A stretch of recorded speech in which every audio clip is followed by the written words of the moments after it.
Édith Cresson était aujourd'hui à Clermont-Ferrand. Dans le cadre de la Journée de la femme, elle a visité des entreprises, mais l'ancien Premier ministre et ancienne commissaire européenne a également évoqué la place des femmes en politique. C'est en fondatrice de l'Agence pour la diffusion de l'information technologique qu'Édith Cresson visitait ce matin 2 entreprises clermontoises. Mais impossible en ce 8 mars et en pleine campagne électorale de ne pas évoquer avec la seule femme française nommée Premier ministre la place des femmes en politique, une place toujours à conquérir. Suppléante reste encore le féminin de candidats et la loi sur la parité n'y a rien changé.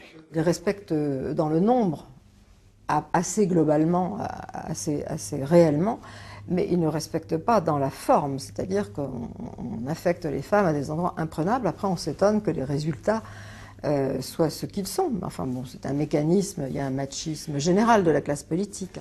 Impossible non plus de ne pas évoquer les hasards du calendrier qui voit en ce 8 mars et pour la première fois une femme caracolée en tête des sondages pour le premier tour de la prochaine présidentielle.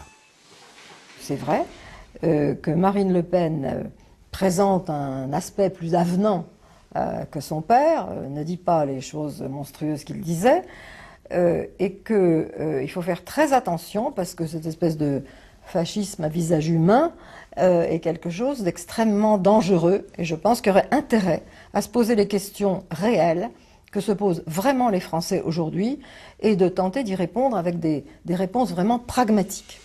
Principaux problèmes, selon Édith Cresson, l'emploi et la désindustrialisation. Quant au sondage lui-même, elle affirme ne pas être surprise, mais prêche la prudence. La présidentielle est loin, c'est dans 1 an.